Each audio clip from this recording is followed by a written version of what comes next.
So if you recognize this truck, this is a truck we did last winter, spring. And hey, you can see it gets driven. So it's winter, so it looks like this. The guy let his dad use the truck, and basically he put a nice little scratch. He went right through the paint and everything, pretty much to the metal. So we could show you how to do a spot, but this truck is so fresh and nice, even though you can't tell by the dirt. All the rot was cut out. So there's new rockers on this. There's new cab corners on this. The front fenders, both tops were fixed. And I say fixed, we couldn't replace them because through COVID, everybody knows how that went down, with the shipping and whatnot. Now, these trucks in the early 2000s, there's this cat eye style grill, then there's the other grill, and then the GM grill is different. But the way the front around the light and also where that is at the bumper, none of them match up. Some of them were like $200-300. Some of them were 600 and something, which is what these were, but it didn't matter because they weren't available. So what we did is we made an arch on both sides just to make sure. We cut the rod out, put some custom metal in, and basically that piece from the body line all the way to the very bottom. We made our own skins. Now the back was okay, but the middle going towards the front was bad. And what there is inside is a pocket. Fills up with junk and they rot out like way up here. So we basically cut out all the rot, made some plates, welded them in, and they turned out pretty good. They line up and match with the truck just fine. They fit in down with the door. Now the other thing we did, we got a couple used doors off of a truck out from out west, as well as the box and tailgate. And we had to do a little bit of work, but it was really, really minor. So this is a 2001 or 2001, I believe this one is, Silverado. One owner truck from the day it was new. And he just loves the truck. And mechanically, it's good. He's had a lot of newer trucks, but he likes this one. He doesn't like the newer stuff. He says they're junk. And I mean, you get in this, there's 340,000 kilometers on it. So when we did this truck, it was pretty expensive to do. We also did door pins and all that as well. But what he basically told me was, look, if something happens with the motor or transmission, he'll do a crate motor or get the transmission rebuilt. He goes, it costs what it costs. Once the truck's nice, doesn't matter. Of course, we went underneath the truck and double checked. The frame was really healthy because you got to watch, GM trucks from say 99 right up to date. Have a good look at the frame. I mean, you should always look at a frame of a truck if you're going to restore it, right? No matter what it is.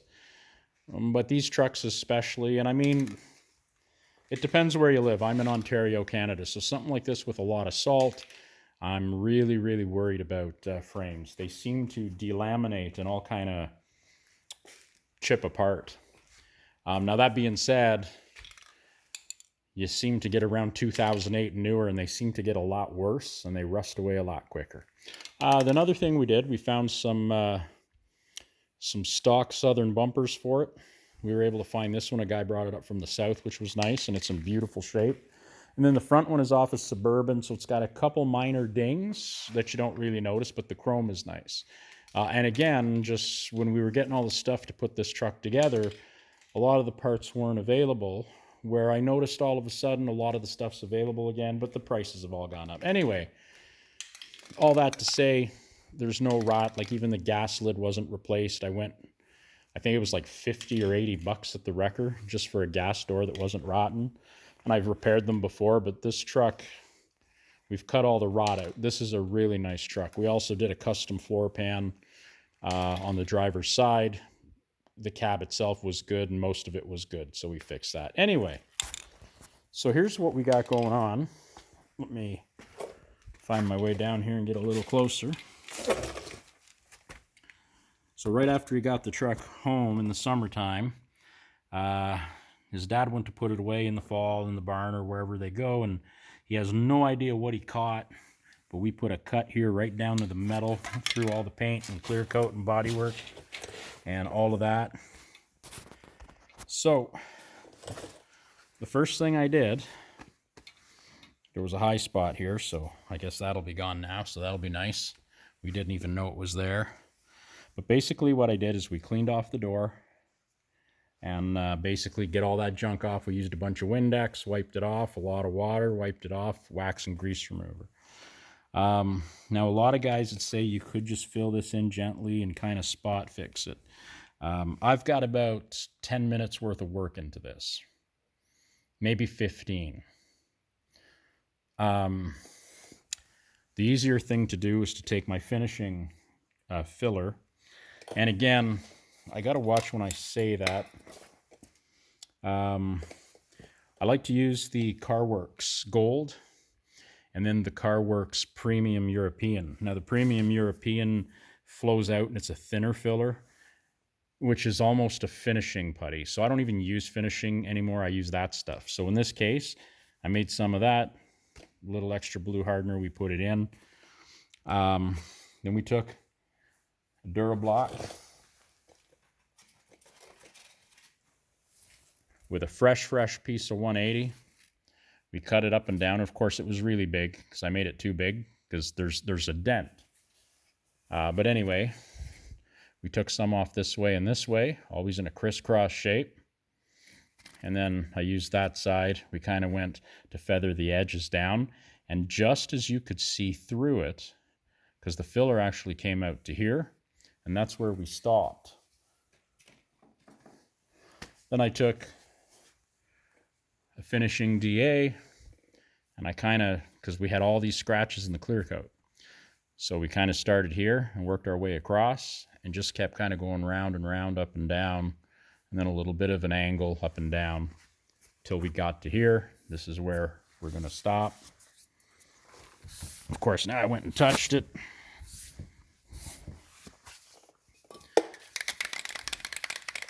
Now, a lot of people would say, why not just fill the scratch? Well, there was, like I say, a dent.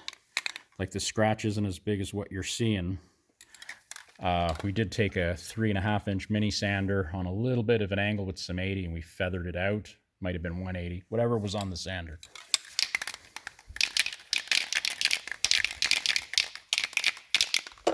Now, here there's a breakthrough, and here there's a breakthrough. So you can't just clear coat that. That's going to have to be painted anyway.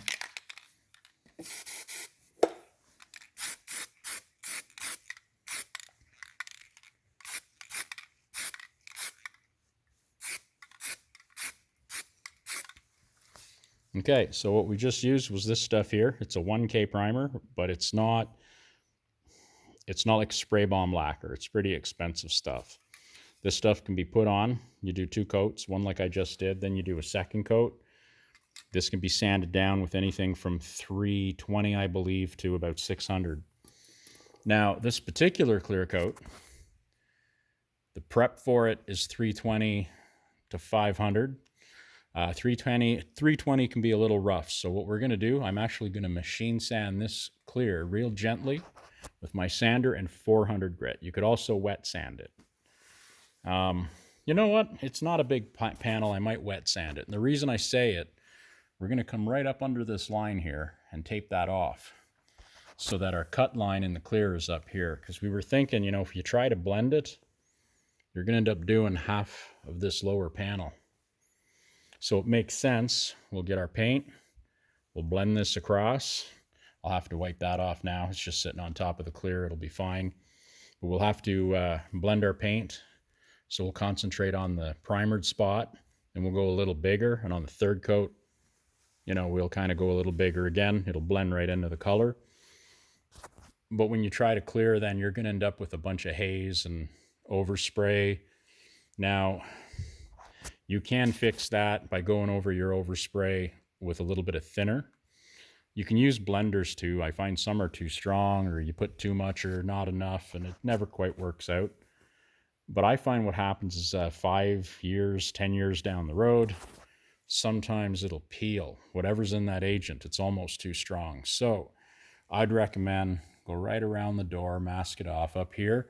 And if you have a body line like this, cut it off. It does cost a little more material and clear coat. We're talking $30 or something, right? This is not a big panel. I've always got part clear coats left from miscellaneous jobs, right?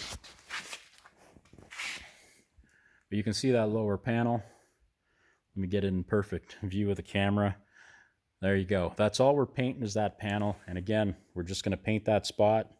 One coat, second coat slightly bigger, and then a nice coat to blend it, which will end up probably overshooting halfway up into the door.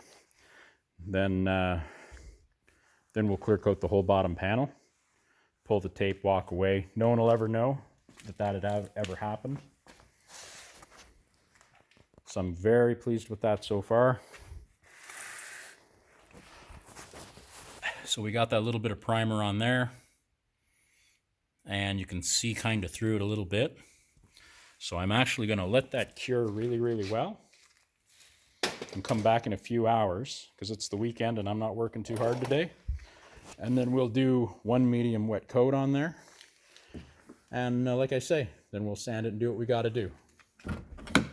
Might make a video then. And right now, because I got a little overspray there, because holding the primer and holding the phone kind of sucked. But we'll wash that off with a little bit of thinner and we'll be good to go. Anyway, so I know there's guys out there that might say, you know, you could have just kind of spotted that in. Not something I'm particularly great at least not with base clear.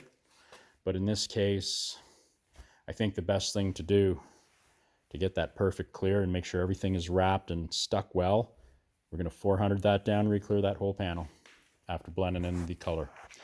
Anyway, wasn't going to do a video and it just seemed like, it's a pretty good opportunity. Anyway, thanks for watching. Cheers.